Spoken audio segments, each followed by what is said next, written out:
Greetings Year 10. My name is Mrs. Twine and I'm your career counsellor. And what I thought I might do today is guide you through the Year 10 QTAC guide.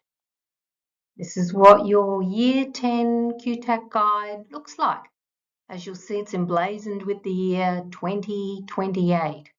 So that's the year that all of you will be eligible to become first year students should you decide to progress after your secondary education into tertiary education.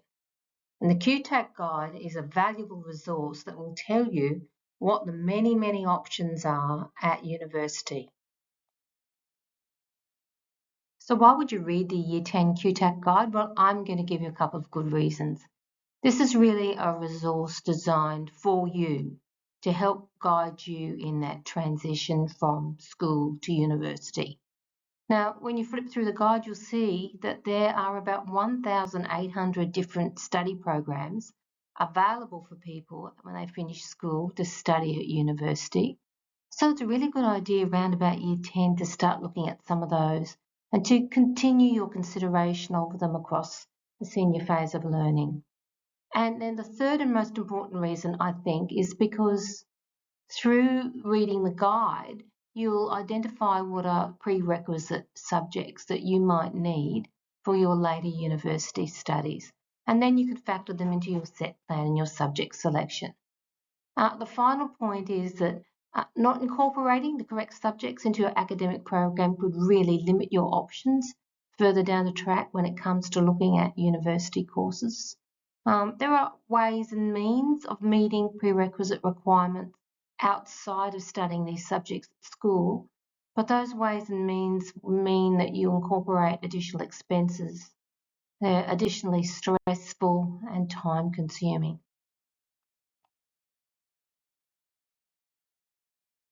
So what's in the guide? Well, if you open to pages 8 and 9, you'll find 2 pages explaining all about the ATAR. So this is really great reference material. Keep it on hand, and when you've got questions about the ATAR, it's a good place to go. So pages 12 through to 23 in the guide are a glossary. And a glossary is a list of definitions to help you understand some of the terminology that you'll encounter as you're planning your tertiary studies. It's really worth flipping through and having a look at some of these words that you may not have encountered before. So it's through these pages that you can get to understand, for example, the differences between mechanical engineering or mechatronic engineering. They sound similar, but they're not the same. It will also help you understand what all the different ologies are. There are lots of ologies, from psychology to sociology to anthropology to parasitology, and they're all defined within those pages. Let's just look at how the guide is organised. It's actually a very well-structured document. So all the universities are listed alphabetically. So the guide will start with the Australian Catholic University and it finishes with the University of the Sunshine Coast. And then within the different universities, the courses are listed alphabetically by field of study. And you'll find there information on campus locations and the duration of each of those degree programs. So in addition to the name of the degree at the university and the location and the duration of the degree, you'll see that there's subject information grouped into 3 different kinds of subjects: prerequisites, assumed knowledge, and recommended studies. So let's just unpack what those are. So if a subject is listed as a prerequisite, you'll see there's a big capital P in the guide to denote prerequisite. That means that unless you've studied that subject and passed it at Unit 3 and 4 level, you can't access that degree. So it doesn't matter if your ATAR is brilliant and you've been an excellent student in high school. If you don't have that content knowledge, you're not able to study that particular course. Universities are very strict about that. Then there's assumed knowledge. So if assumed knowledge is listed, it means that the university wants you to have some kind of familiarity with the content of that subject area.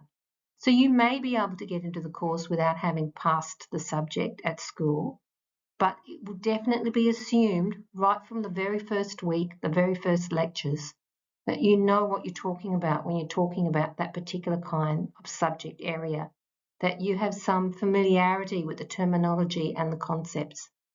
Now, of course, if you've not done a subject at school, then how are you going to have that kind of familiarity with the terminology and the concepts? So if you see something listed as a prerequisite or listed as assumed knowledge, probably means that you should factor that subject into your eventual subject selection. And finally, there's recommended study.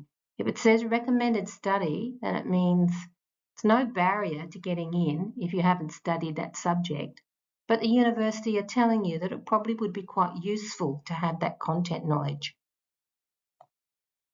Look, there's a couple of things I'd like you to note about prerequisites. To start with, English is pretty well a universal prerequisite. The overwhelming majority of university degrees require that you have studied and passed a senior English subject, a senior English general subject.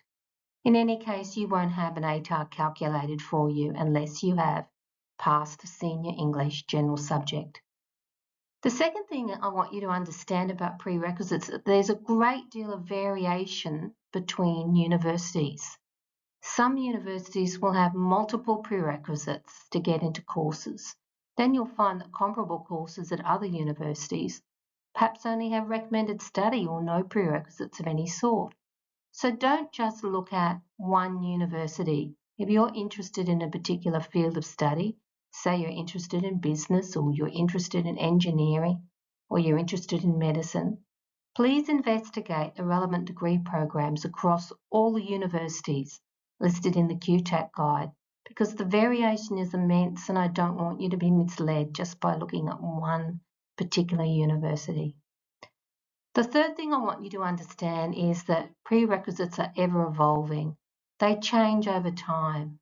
So in the 20 years that I've been a career counsellor, I've seen prerequisites come and go, to the point where when anybody asks me what a prerequisite is for a particular course, I have to go back to the source material that QTAC produced to check for myself. So please don't take anybody else's word for it when it comes to prerequisite information. Don't talk to someone who says they know what the prerequisite is because they did that course 7 or 8 years ago, because what was required 7 or 8 years ago may not be what is required today. Always go to the QTAC guide. That will tell you definitively what you require. And I guess the fourth point is passing the subject is essential.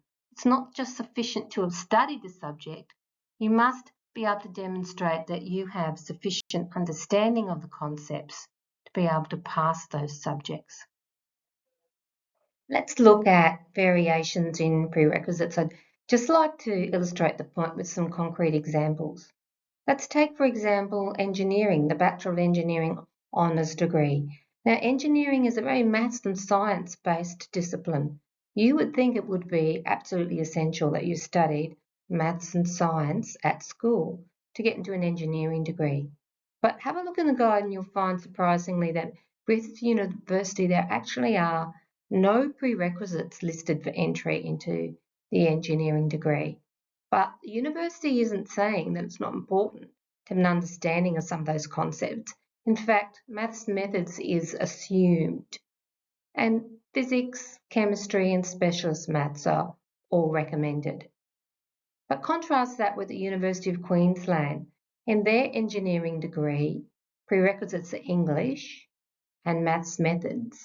And then they want you to have studied either chemistry or physics. They'd be perfectly happy if you had both. Recommended areas of study are specialist maths, chemistry and physics.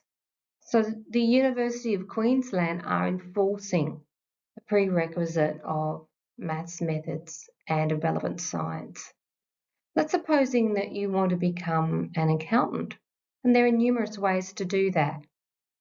If you have a look at the Bachelor of Commerce at the University of Queensland, and that's a pretty frequently utilised degree program for prospective accountants, you'll see that maths methods is a prerequisite.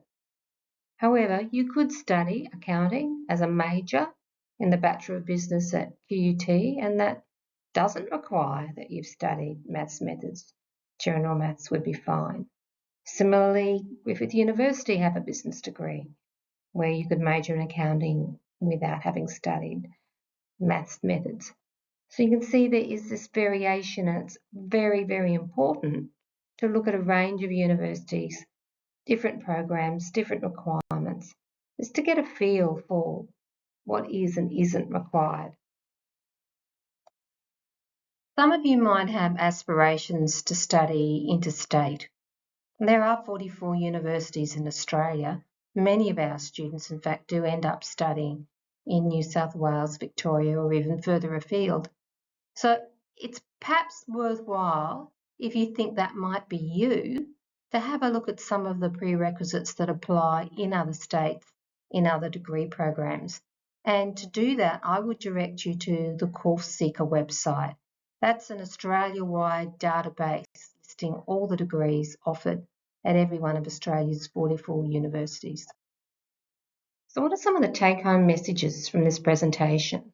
I'd say in summary, the take-home messages are these. The Year 10 guide is an essential resource, so be sure to utilise it. Do your research, check your facts. If you haven't got the required subject content, when it comes to university entrance, that can be a problem. And having the right prerequisites in place can save you thousands of dollars and sometimes many, many months of time. But at the end of the day, what's really important is that you pick subjects that you enjoy and that you're likely to do well in. And remember, this is your career planning, so the responsibility for this rests with you. Many of you, this is your first step, your first foray into career planning. It's about owning your future. So remember, planning is empowering.